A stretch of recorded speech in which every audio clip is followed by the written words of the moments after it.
temos aqui um representante dos jovens da Organização da Juventude Moçambicana e eu estou muito curiosa. Jovens, adirem ao programa porque as perguntas para os jovens, se os jovens não têm emprego, se os jovens estão com fome, se os jovens, ele é que vai responder se de facto as coisas estão a ir para frente ou para trás. E bem-vindo ao programa. Não sei se quer que eu chame de doutor, como é que é? Doutor Silva Livone, vamos, bem-vindo.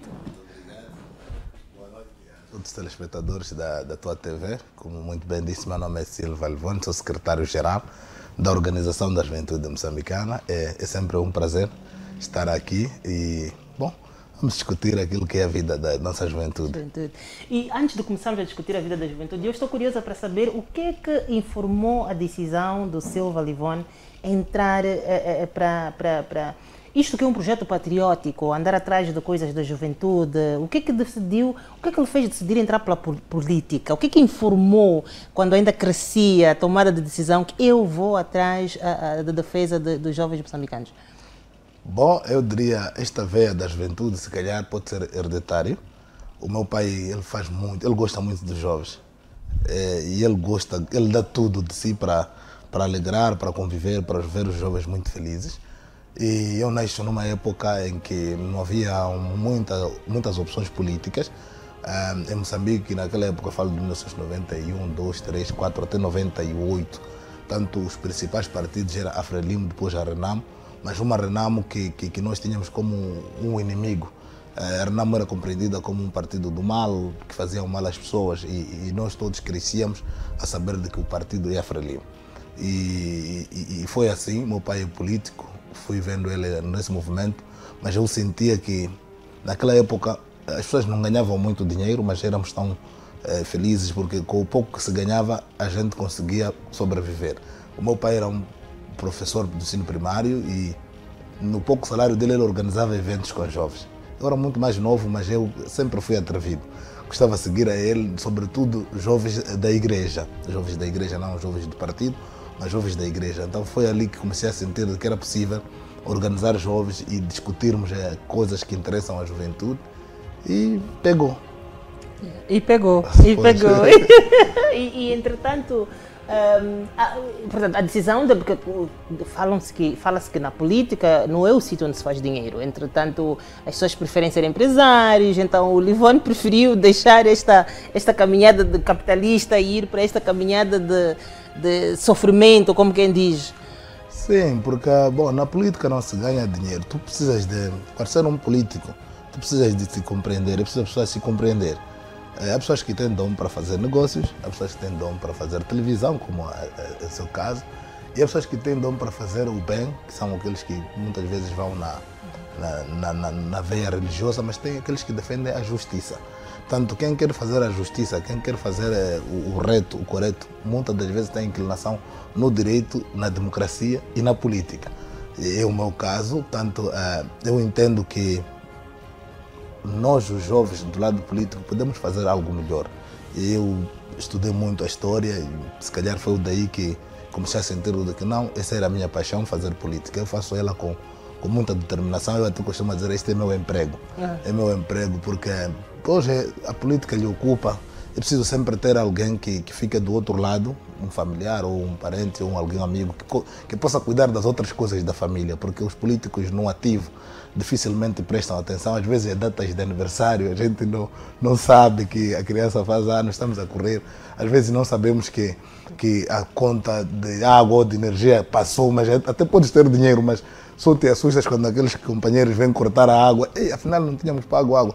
Então preciso sempre, atrás de um político, tem que ter alguém que organize a vida dele. O político não tem muito tempo para se organizar. Muitas das vezes as pessoas fazem política, ficam extremamente famosos, mas depois quando terminam ou quando caem, eles ficam extremamente pobres. As pessoas não compreendem, mas por que aquele estava no auge, ficava com o presidente e não tem nada? É porque durante o exercício da atividade política não te dá espaço. Primeiro a própria lei impede muito que os políticos, bons políticos, possam ter muitas outras coisas para além da política. Agora, existem os corruptos, existem os maus que vão roubando coisas e depois a gente vê as tantas pedras que são atiradas. Eles simplesmente mandam passear e procuram fazer a política enriquecendo. Muitas das vezes esses dois caminhos colidem e o fim não é de louvar. Então, se quer fazer política, concentra-se na política, na justiça, na inclusão, no apoio. O político é aquele que a minha família sabe, eu às vezes consigo levar 10.000 meticais por os meus jovens ou um grupo de amigos a se divertir, mesmo sabendo que não tenho mais nada para... Ele é leonino, né? Que nem o leão é aquele feroz que gosta de sempre trazer a carne para as leoas. Então o político é esse que gosta sempre de manter um status em que as pessoas estão felizes, que tudo está bem, mesmo sabendo que por detrás tem que fazer um grande esforço. Portanto, é uma arte que na época não era para crianças. Nós, quando éramos adolescentes, não sabíamos de política, só víamos os mais velhos a trazerem camiseta, um cartaz, mas dizíamos o que é isso? Se calhar era por causa naquela época o acesso à informação era um pouco mais reduzido, as pessoas não tinham acesso à informação, só tínhamos a rádio e a televisão, também não eram todas as casas no bairro que tinham TV, tanto os jornais também não era acessível. Agora, com a era da tecnologia, a partir do smartphone, os jovens já têm toda a informação sobre a vida política, pode ler os estatutos dos partidos, os princípios ideológicos de cada partido, o que cada partido defende, e a partir dali ele ir se apaixonando para um dos lados. Mas ele precisa de uma orientação para não ir de qualquer maneira. O jovem precisa de ser encaminhado por que está a seguir aquele partido, qual é a meta, qual é a visão. Há partidos como a Frelimo, que é um partido marxista-leninista, um partido da esquerda, que defende um socialismo ao nosso modelo, tanto em que as coisas são de todos. Na Frelimo as coisas são de todos, ninguém está acima de ninguém quando estamos no partido. Se é ministro, é presidente, quando chega ali tem que baixar essa patência, todos somos camaradas. É por isso que não há quando o presidente tem uma agenda, pode trazer no Comitê Central e não passar.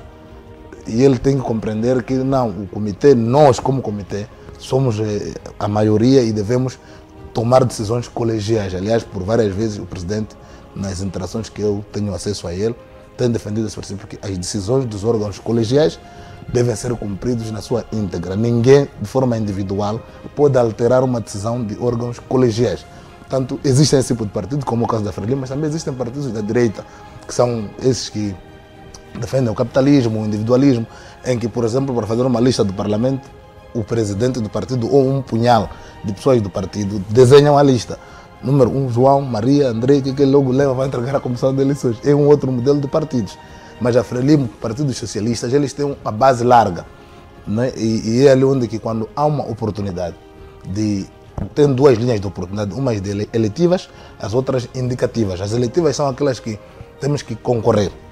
Então concorre-se ali, que os melhores filhos da Frelimo são confiados para ir ascendendo as várias funções que a Frelimo deve se representar, mas temos aquelas indicativas em que a Frelimo tem que nomear. O administrador nomeia o chefe das repartições, o presidente da República nomeia os ministros. Nesta é uma competência exclusiva do presidente, mas sabendo que o nosso partido é um partido da esquerda, que defende a inclusão, o socialismo, o presidente também sempre tem a prerrogativa que não é de lei nem estatutária, mas ele sempre tem a prerrogativa de ouvir as outras pessoas em relação a uma certa decisão. Por exemplo, se quer nomear o ministro da Saúde, pode ouvir a comissão política, ou pode ouvir unilateralmente o secretário-geral, ou o primeiro secretário, ou alguém que acha que é necessário para aquela função. Então a política tem essa perspectiva, mas é uma boa arte, mas é preciso, primeira coisa, ter calma. Ter calma. Na política tu tens que falar pouco e ouvir muito. Não pode fazer o inverso, falar muito e ouvir pouco, não. Tens que falar pouco, ouvir muito e evitar ser o centro nevrálgico da atenção das coisas. Fica ali entre linhas e vais vivendo.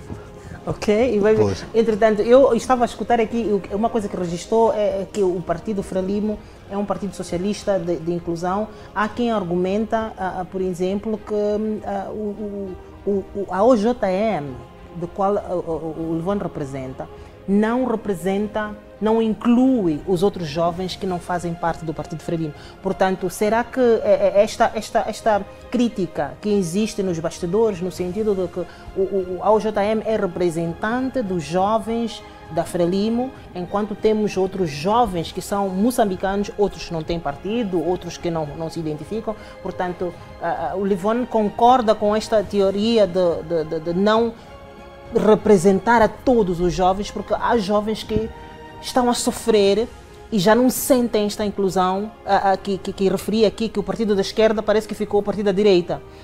Como é que observa estas observações? Os jovens têm muita razão. E infelizmente nós estamos amarrados. Estamos amarrados numa sociedade de democracia multipartidária, de direito e de justiça social.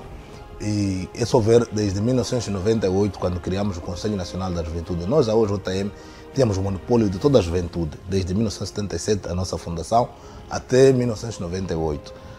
Era só a OJM que dirigia, enquadrava, mobilizava, educava a juventude para os vários ramos do saber e de estar. Mas depois da democracia multipartidária, a RENAMO, neste caso, ou a oposição, com a aprovação da Constituição de 1990, foi havendo um grupo de pressão de que não, a OJM ou tinha que ser da Frelimo, ou tinha que ser da sociedade civil a albergar todos os jovens.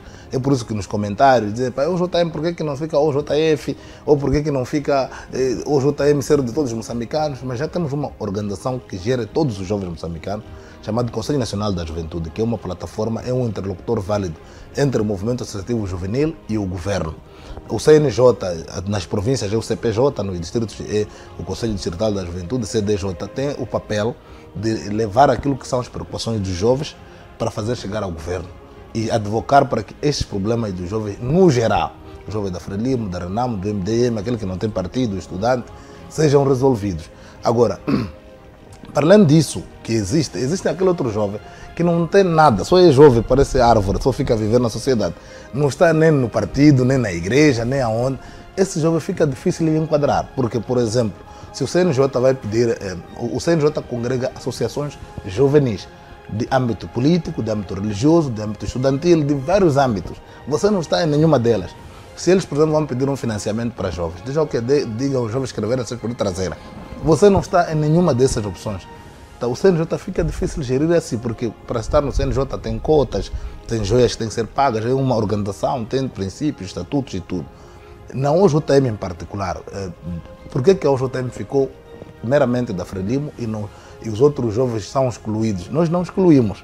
Os jovens auto-excluem-se. Eu tive um caso, um mês depois de eu ter sido eleito secretário-geral, fomos fazendo o nosso trabalho, alguns jovens foram gostando, iam no inbox do meu Facebook, ou falando também com colegas, que gostariam de ser da OJM, mas não gostariam de ser da Frelimo. Então, os meus secretários provinciais da OJM ficaram preocupados. Como é que um jovem pode ser da OJM e não ser da Frelimo? Porque naquela época a imagem do partido estava muito down. E as pessoas não queriam ser da Frelimo, queriam ser da OJM. Eu disse, não, abram as portas. Deixem que os jovens venham para a OJM. Porque na OJM não só fazemos política, nós não somos a Frelimo em miniatura, não. Nós somos uma organização. Temos estatutos próprios, temos nossos princípios, nossos valores, que nós defendemos. Um deles é da solidariedade, do amor à pátria. Se calhar esse jovem pode vir, encontrar-se ali e enquadrar-se, por exemplo, na área de movimento estudantil e trabalho voluntário. Nós temos estado a trabalhar na resposta a emergências. Há jovens que podem se apaixonar pelo voluntariado e ser voluntário através da OJM. Mas também o jovem pode encontrar na OJM o amor à pátria. Ser um escritor, ser um defensor da bandeira, ser um influenciador digital, amar o país, ser um cineasta, por exemplo, aqueles que registram os melhores lugares de Moçambique e vendem para além fronteira. Então, deixa os jovens virem. Quando ele chegar, naturalmente vai receber o banho também da parte política. Caberá a ele entender ou não, porque muitos jovens só veem política assim quando vê alguns políticos a falar na televisão, pensa que aquele está mais correto que este, mas quando entrar no próprio sistema político compreendem que efetivamente às vezes tu podes odiar a Frelimo ou a OJM por causa de uma pessoa, mas a Frelimo é uma grande organização, a OJM é uma grande organização e nos seus vários momentos ele vai tomando banho. A Frelimo ela vai tomando vários banhos, vai se rejuvenescendo.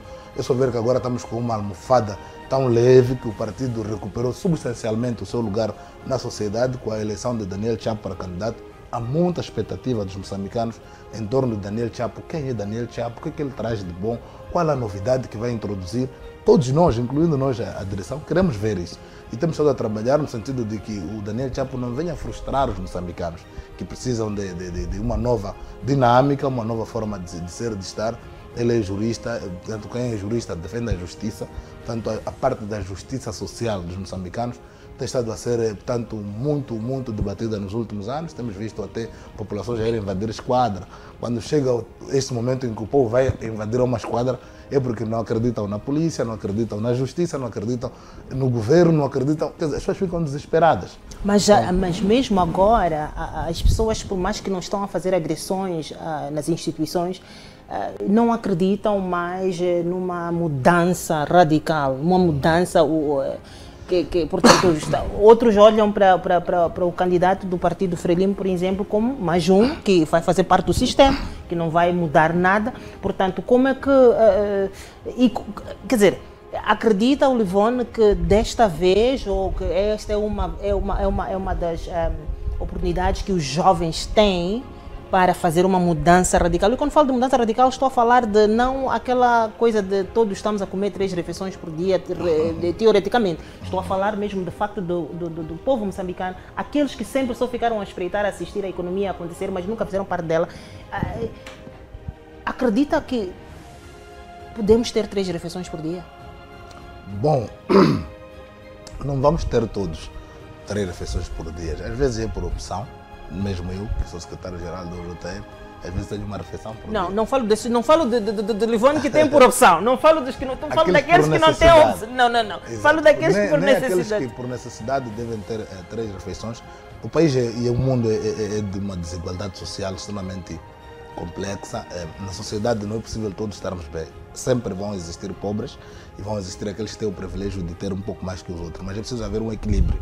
O que nós temos como expectativa... Mas, se sempre vai existir pobres e está a ir contra aquilo que estava a dizer no início, que a Frelimo, portanto o Partido Socialista de Inclusão, é aquele que na altura vocês era a República Popular de Moçambique, onde dizíamos que se só temos esta água aqui, nós vamos garantir que todos têm uma gota. Portanto, este que é o partido à esquerda, não é? O princípio básico.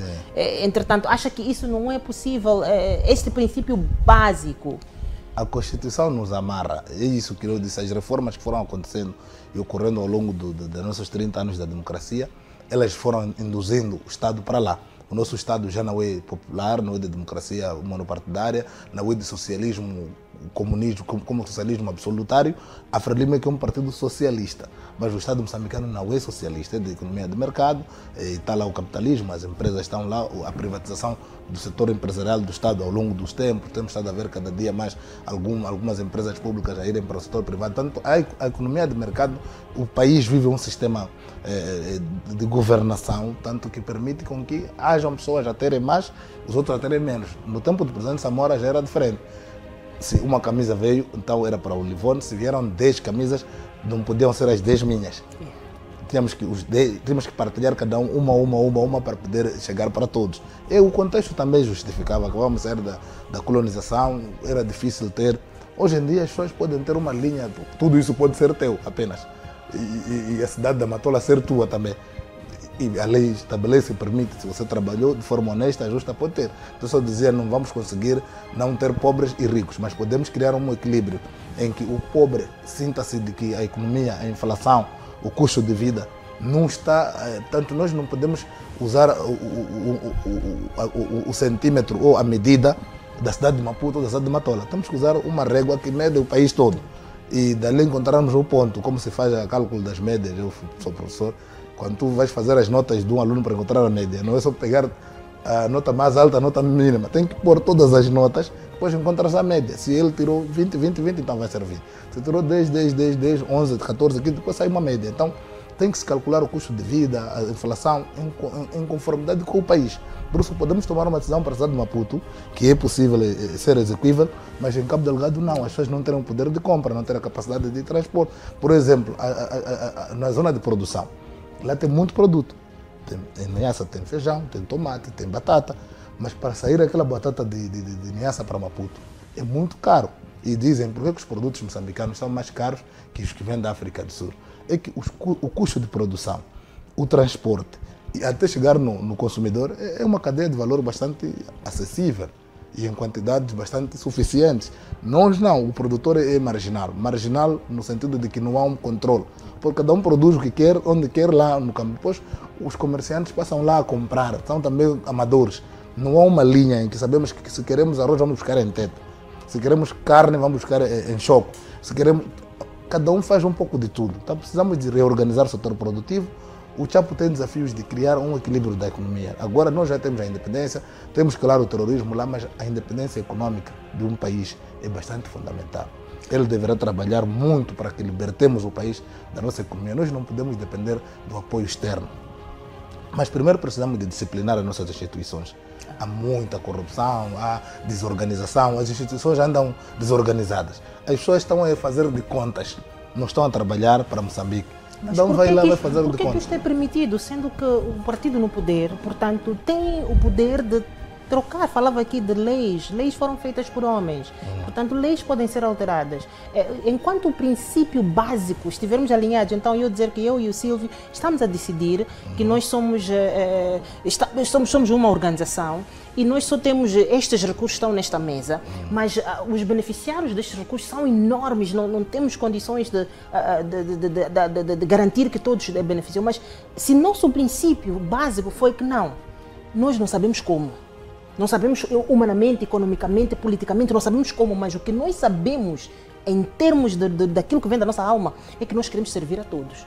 Então, se nós começarmos com esse ponto de partida, falava aqui de bons políticos e maus políticos, portanto, se forem os bons políticos estarem decididos que nós vamos conseguir criar condições para todos, seja qual for essas condições. Outros vão ter uma gota, outros vão ter 2 gotas, mas estamos a criar condições para todos.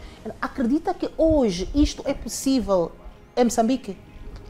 Bom, é possível, existem boas pessoas no país, mas estamos a perder, aquilo que ele disse, o próprio candidato, temos que resgatar alguns valores. É muito difícil, pode começar no mandato dele, só poderá ter impacto no outro. Uma das coisas muito fundamentais que nós, como povo moçambicano, precisamos de fazer é a disciplina. A disciplina tem 3 dimensões. Tem disciplina militar, que é aquilo que depois criou mesmo aí. A disciplina militar é aquela que... Criou o quê? Eu queria saber o que criou a disciplina militar. A disciplina militar, porque não se pode... Mas existe a disciplina militar. A disciplina militar é aquela que o soldado, ele só cumpre ordens. Ele cumpre ordens, não pode questionar. É disciplina militar. Temos a disciplina partidária. A disciplina partidária é aquela em que, por mais que você não concorde e fique extremamente aborrecido, as coisas internas devem tratar dentro, nunca sair fora. Se te escoraçaram, se te humilharam, quando saíram fora microfones, o que é que aconteceu aí dentro? Não, correu tudo bem, estávamos a conversar, essa é a disciplina partidária. Depois temos aquela que chamamos de disciplina escolar, que todo mundo sabe. Na escola, quando o professor entra, os alunos levantam, não sei o quê, dá atenção para todos naquela nossa época. Disciplina escolar, bom dia, senhor professor. Então, essa disciplina, nas suas 3 dimensões, tem que haver uma disciplina patriótica, que é uma 4ª disciplina que morreu há muito tempo. Quando o hino nacional é entoado, ninguém levanta, ninguém fica de pé, as pessoas ficam a comer pipocas, estão até a fazer show.